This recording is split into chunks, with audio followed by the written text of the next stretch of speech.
दोस्तों, साइड पे मौजूद फखर में खुश आमदीद। साबिक चीफ जस्टिस ऑफ पाकिस्तान जनाब मिस्टर जस्टिस साकिब निसार साहब को हुकूमत की तरफ से चेयरमैन नैब के ओहदे पर तैनात होने की पेशकश कर दी गई है। और अब आप अंदाज़ा लगा सकते हैं कि जस्टिस जावेद इकबाल साहब के मुतबदल के तौर पर हुकूमत ने जिस शख्सियत का इंतखाब किया वो बिल्कुल उसी मेरिट पर पूरा उतरती है जिस मेरिट के ऊपर जस्टिस जावेद इकबाल साहब पूरा उतरते हैं। लिहाजा अब इस सूरत हाल में हमारा जो एहतसाब का बयानिया है वो किस जगह पे खड़ा होगा और इस स्लॉट के लिए कौन कौन से 7 उम्मीदवारों के नाम हुकूमत की तरफ से और अपोजिशन की तरफ से सामने आए हैं, इसके ऊपर बात करूंगा। लेकिन उससे पहले बात करते हैं इमरान खान साहब की हुकूमत की ट्रेन, जो अब ना सिर्फ पटरी से उतरती हुई नज़र आ रही है बल्कि अब इसके वाज़े शवाहिद भी नज़र आना शुरू हो गए हैं, क्योंकि वो जिस भी काम में हाथ डाल रहे हैं वहाँ पर उन्हें नाकामी के सिवा कुछ नहीं मिल रहा। ताज़ा तरीन मामला है इस वक्त जो सर दस्त जो इमरान खान साहब के लिए परेशानी का सबब है वो है जनाब मिनी बजट की मंजूरी के लिए इत्तेहादियों को कायल करना और आज इस बिल को नेशनल असम्बली में पेश करना। और इसके लिए कल रात को होता है एक इजलास और गैर रस्मी इजलास है फेडरल कैबिनेट का। और इस फेडरल कैबिनेट के गैर रस्मी इजलास के अंदर इमरान खान साहब ना सिर्फ अपने अरकान असम्बली को अपने जो मेंबर का कैबिनेट हैं और इत्तेहादी जमातों के जो पार्लिमानी लीडर्स हैं उनको ना सिर्फ खौफजदा करते हैं बल्कि उनको ये बताते हैं कि जनाब अगर हमने इस मामले पर कोई पेशरफ्त ना की तो उसके बाद आप ज़िम्मेदार होंगे, मैं ज़िम्मेदार नहीं होऊंगा। और पहली मर्तबा है कि वो तमाम इत्तेहादी जमातें जो इमरान खान साहब को ऐसे मौक़ों पर अमूमन ब्लैकमेल करके अपने लिए फ़वाइद हासिल करती थी, इस मर्तबा इमरान खान उन्हें ब्लैकमेल करने की पोजीशन में आ गए हैं। क्योंकि इमरान खान साहब ने इस इजलास में, ये जो गैर रस्मी इजलास जिसका मैं आपके साथ जिक्र कर रहा हूँ, उस गैर रस्मी इजलास में इमरान खान साहब ने मिनी बजट लाने के हवाले से जो बुनियादी उसके अगराज़ व मकासद से उसको आगाह किया। बिल अभी भी उन्होंने पेश नहीं किया अपने अरकान असम्बली को। मैं कल रात की बात कर रहा हूँ, आज तो कैबिनेट का इजलास हुआ है और कैबिनेट के इजलास के अंदर ये वाला जो बिल है ये अरकान असम्बली के सामने ना सिर्फ पेश कर दिया गया बल्कि उसके बाद शौकत तरीन साहब ने इस बिल के ऊपर उनको ब्रीफिंग भी दी। लेकिन ये जो बात मैं आपको जो स्टोरी आपको दे रहा हूं ये कल रात की है जो एक इजलास हुआ गैर रस्मी। अच्छा, इस इजलास के अंदर इमरान खान साहब ने अरकान को मिनी बजट लाने की वजूहात से भी आगाह किया और इस हवाले से खुलकर गुफ्तगू की। इमरान खान ने इस दौरान साबिक हुकूमतों को भी आड़े हाथों लिया और उनका ये कहना था कि यह सब कुछ पिछले कर गए भाईजान, मेरा एदेश कोई अमल दखल नहीं है। जो इस वक्त तक की जो हमारी इकनॉमिक कंडीशंस हैं उन इकनॉमिक कंडीशंस के अंदर नवाज शरीफ साहब और आसिफ अली जरदारी साहब की जो हुकूमतें हैं ये हैं बुनियादी तौर पर जिम्मेदार। मैं तो 3 साल सिर्फ दही से रोटी खाता रहा हूँ, मुझे नहीं पता कि सूरज कब निकला, चांद कब तुलू हुआ, कब रात ढली, कब सवेरा आया, मुझे कुछ नहीं पता। मुझे लग रहा था जब ये बातें मुझे वो मेरा एक सोर्स मुझे बता रहा था कि इमरान खान साहब ये बातें करी तो मुझे इनफैक्ट वो एक वाक़या याद आ गया, क्योंकि पुराने ज़मानों में ऐसी बेशुमार दास्तानें मशहूर थी कि एक बंदा किले के अंदर सबसे पहले दाखिल हुआ और चूँकि उस रियासत का जो बादशाह था वो इंतकाल कर चुका था तो लिहाजा वो तय ये पाया कि जो बंदा सबसे पहले किले के दरवाजे के अंदर से दाखिल होगा वो हमारा बादशाह होगा। वो लेके चले गए उसको और फिर उसको जब बादशाह बना दिया तो उनसे पूछा कि आपकी ख्वाहिश क्या है, उन्होंने कहा मैं तो हलवा खाना है, हलवा बनाएं। बस वो हलवा ही खाते रहे और इस दौरान जो मुखालिफ क़ुव्वतें थी जब उन्होंने देखा कि जनाब पैदे हलवा ही खाई जा रहे हैं, उन्होंने ना सिर्फ हमला कर दिया बल्कि उसके बाद भी आखिर में वो साहब हलवा खाते हुए अपना बोरिया बिस्तर समेट के चले गए। और इमरान खान साहब ने जिस तरीके से ये ब्रीफिंग दी है गैर रस्मी इजलास में, मुझे ये हकायत याद आ गई कि ये साहब भी कुछ ऐसा ही लग रहा है कि ये सिर्फ हलवा ही खाने आए हैं, क्योंकि हर एक ज़िम्मेदारी इनके नज़दीक हमारी जो प्रीवियस गवर्नमेंट्स हैं उनके ज़िम्मे आती है। अब सवाल ये पैदा होता है कि जनाब गुज़िश्ता 3.5 साल आपके इक़्तिदार को हो गया, इस 3.5 साल के अंदर आपकी हुकूमत की तरफ से कोई एक ऐसा कदम उठाया गया जिसके ज़रिए लोगों को ये पता चले कि जनाब ये हुकूमत हमारे लिए कोई काम कर रही है? अब तो नौबत ये आ गई कि चेयरमैन नेपरा खुद इस बात का इतराफ़ करते हैं कि जनाब इस महीने का जो बिजली का बिल मेरे सामने आया मैं खुद इसको देखकर डर गया, चौंक गया कि भाई इतना बिल। अब इससे अंदाज़ा लगाएं, वो चेयरमैन नेपरा साहब ये बात फरमा रहे हैं कि अब मैंने उस वक्त ये सोचा कि यार ये जो गरीब आदमी है, जो दिहाड़ीदार है, जिसकी 15, 20, 30 हज़ार रुपया महीना आमदनी है, किराए के घर में रहता है, बच्चे स्कूलों में जाते हैं, 3 वक्त की उसने रोटी खानी है, बिजली के बिल देने हैं, मकान का किराया देना है, बच्चों की फ़ीसें देनी है, दवाई दारू का बंदोबस्त करना है, वो बेचारा कैसे गुजारा करता होगा। और इस हवाले से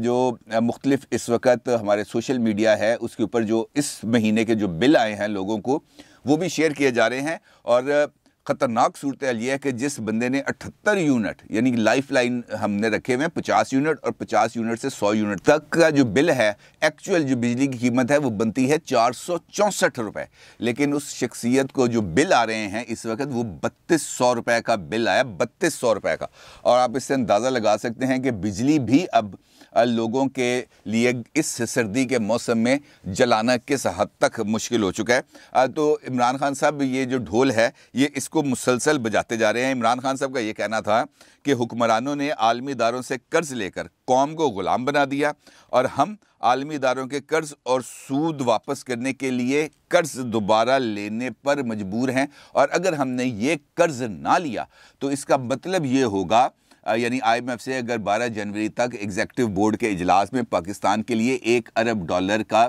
जो एक्सटेंडेड लोन फैसिलिटी है वो अगर पाकिस्तान ने अवेल ना की, जो मजमूई जिसका हुजम $6 अरब है, तो ये तसव्वुर किया जाएगा कि पाकिस्तान IMF के प्रोग्राम में रहने के लिए इस वक्त तैयार नहीं है। और फिर हमें फौरी तौर पर जो उनके पैसे हैं वो हमें उनको वापस करना पड़ेंगे। और अगर हम वापस ना कर पाए तो ये जो इंटरनेशनल मॉनिटरिंग फ़ंड है जिसको हम IMF कहते हैं, ये पाकिस्तान को बैंकरप्ट डिक्लेयर कर देगा। और बैंकरप्सी का मतलब आप ये समझते हैं कि पाकिस्तान ना सिर्फ अपना जो बेशुमार जो एक्सपोर्ट्स हैं, जो इंपोर्ट्स हैं, उन तमाम सहूलियात से ना सिर्फ महरूम हो जाएगा, बल्कि कोई बैंकरप्ट मुल्क एटमी असासों का हामिल नहीं हो सकता और पाकिस्तान को एटमी असासों को सरेंडर करना पड़ेगा। ये वो नुक्ता है जो इमरान खान साहब ने कल गैर रस्मी इजलास में अरकान असम्बली यानी वो जो उनके कैबिनेट मेंबर्स हैं उनके सामने रखा और उनको इस नुक्ते पर ब्लैकमेल करने की कोशिश की कि जनाब अगर हम IMF के इस लोन एक्सटेंडेड लोन फैसिलिटी है इसको अवेल नहीं करेंगे तो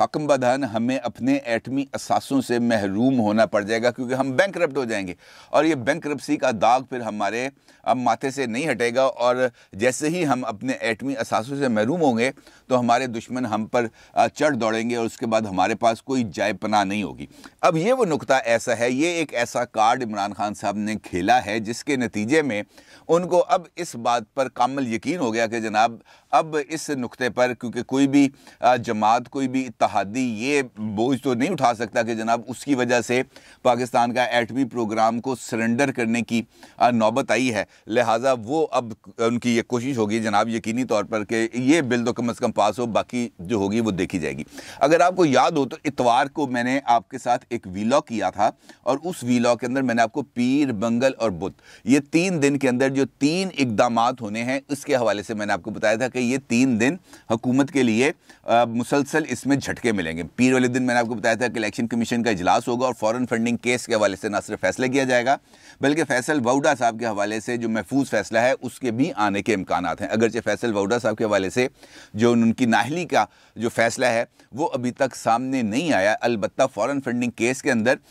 जो 4 जनवरी की तारीख आ गई है और उस 4 जनवरी को फॉरेन फंडिंग केस के ऊपर जो स्क्रूटनी कमेटी की फाइंडिंग्स हैं वो सामने आ जाएंगी और पता चल जाएगा कि इमरान खान साहब की पार्टी ने कहाँ कहाँ पर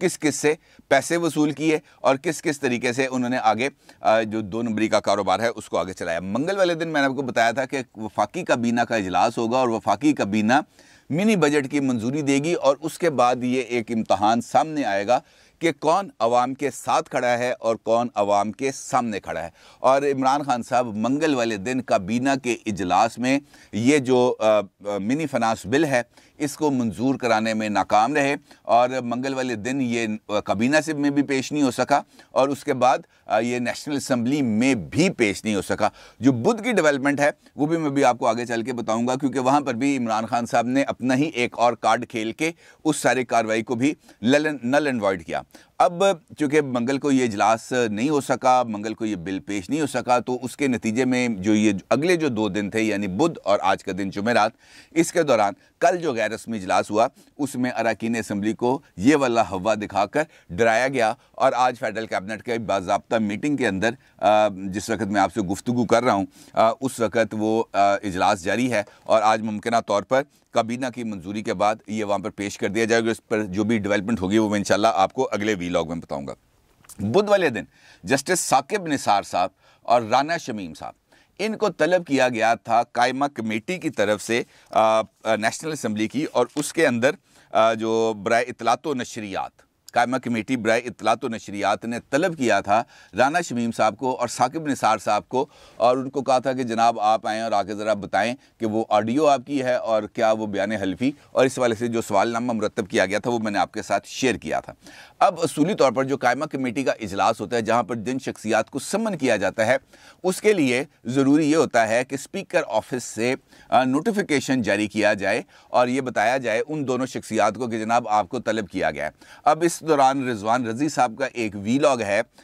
रज़ी दादा के नाम से वो मशहूर हैं, उन्होंने अपने वीलॉग के अंदर इस बात का इंकशाफ किया कि जब इमरान खान साहब लाहौर में आए थे और वहाँ पर उनकी दौरान काफ़िला, जब उनका काफ़िला वापस जा रहा था और वो कंटोनमेंट एरिया से गुज़र रहा था, तो उस वक्त उनके काफ़िले के अंदर कुछ और गाड़ियाँ भी शामिल हुईं और मुलाकात मुबैना तौर पर साकिब निसार साहब की और आसिफ सईद खोसा साहब की होती है इमरान खान साहब के साथ, और सफ़र के दौरान ही मुलाकात होती है। और चूँकि ये रज़ी दादा ये बताते हैं कि इस मुलाकात का बुनियादी मकसद ही इस जो उनके ऊपर इस वक्त जो हमले हो रहे हैं उसको रोकना था, और उसी के नतीजे में ये जो इजलास है इसके लिए नोटिफिकेशन ही असद कैसर साहब की तरफ से जारी नहीं किया गया। और ये जो कायमा कमेटी के जो चेयरमैन हैं मियां जवेद लतीफ़ साहब, उनका ये कहना है कि वफाकी वजारत इत्तलात व नशरियात ने इजलास नहीं होने दिया, इस वजह से कमेटी रूम को बंद रखा गया और हमने ये नोटिफिकेशन जारी ना होने पर और कमेटी रूम बंद होने पर एहतजाजन सड़क पर बगैर कार्रवाई के टोकन इजलास मुनक्कद किया है। और साकिब निसार साहब और राना शमीम साहब पेश नहीं हुए, जिसकी वजह यह बताई जा रही है चूँकि यह मामला अदालत में है इसलिए वो पेश नहीं हो सकते। अब एक जानिब मामला अदालत में है वो पेश नहीं हो सकते, और दूसरी जानिब साकिब निसार साहब को फैसिलिटेट करने के लिए चेयरमैन नैब के ओहदे के ऊपर उनको तैनात करने के हवाले से ख़बर है वो सामने आई है। दी न्यूज़ अखबार है उसके अंदर ये ख़बर छपी है कि जनाब साकिब निसार साहब को ये ओहदा ऑफ़र किया गया, लेकिन साकिब निसार साहब का जो रद्द-ए-अमल है वो ये बताता है कि साकिब निसार साहब ने कहा कि मुझे चेयरमैन नैब के ओहदे में कोई दिलचस्पी नहीं है। दी न्यूज़ से गुफ्तगू में साकिब निसार साहब ने कहा ना किसी ने उनसे रब्ता किया है और ना ही उन्हें किसी ओहदे में दिलचस्पी है, लिहाजा वो चेयरमैन नैब के ओहदे के लिए दस्तयाब नहीं होंगे। अब सूरत हाल ये है कि चूँकि चेयरमैन नैब का मामला इस वक्त चल रहा है मुसलसल काफ़ी अरसे से, और ये जो हुकूमत ने जो अभी रिसेंटली जो एक कानून पास किया था उस कानून की रूह से ये जो ऑर्डिनेंस नैब का तरमीमी ऑर्डिनेंस जारी किया गया उसकी रूह से सदर ममलिकत ने एक लेटर लिखना है आरिफ अलवी साहब ने, जो इमरान खान साहब को भी लिखना था और उन्होंने अपोजिशन लीडर को भी लिखना था कि जनाब आप अपने नाम दें। अब उन्होंने लेटर लिख दिया, हुकूमत की तरफ से भी कुछ नाम आए हैं और कुछ नाम आए हैं अपोजिशन की तरफ से। चेयरमैन नैब के लिए जो हुकूमत और अपोजिशन की तरफ से 7 नाम सामने आए हैं, उनमें से अपोजिशन ने जिन शख्सियात के नाम तजवीज़ किए हैं चेयरमैन नैब के ओहदे के लिए, उसमें है जस्टिस रिटायर्ड दोस्त मोहम्मद खान साहब, नासिर महमूद खोसा साहब, सलमान सिद्दीक साहब और जलील अब्बास जेलानी साहब। जबकि हुकूमत की तरफ से जो इस वक्त सेक्रेटरी दाखिला है यूसुफ नसीम खोखर साहब, उनका नाम तजवीज़ किया गया है, और सेक्रेटरी मजहबी अमूर एजाज जाफ़र साहब का नाम तजवीज़ किया गया है। जबकि FIA के साबिक DG अमलेश चौधरी के नाम तजवीज़ किए गए हैं, और ज़राए के मुताबिक जो नए चेयरमैन नैब हैं इनके नामों पर गौर शुरू कर दिया गया है। अपोजिशन की स्टीयरिंग कमेटी को चेयरमैन नैब के लिए 4 नाम मौसूल हो चुके हैं। ज़राए के मुताबिक JUI ने जस्टिस रिटायर्ड दोस्त मोहम्मद खान साहब का नाम तजवीज़ किया था, जबकि मुस्लिम लीग नून ने नासिर महमूद खोसा साहब और सलमान सिद्दीक साहब के नाम तजवीज़ किए थे। अब ये नाम आ गए गए सामने। इसी दौरान हुकूमत ने सोचा कि यार ज़रा एक टेस्टर लगाएं, क्योंकि हमें तो जवेद इकबाल टाइप करैक्टर चाहिए नैब के उहदे के लिए। तो उन्होंने टेस्टर लगाया साकिब निसार साहब को, क्योंकि साकिब निसार साहब इस वक्त आए हुए हैं बहुत ज़्यादा दबाव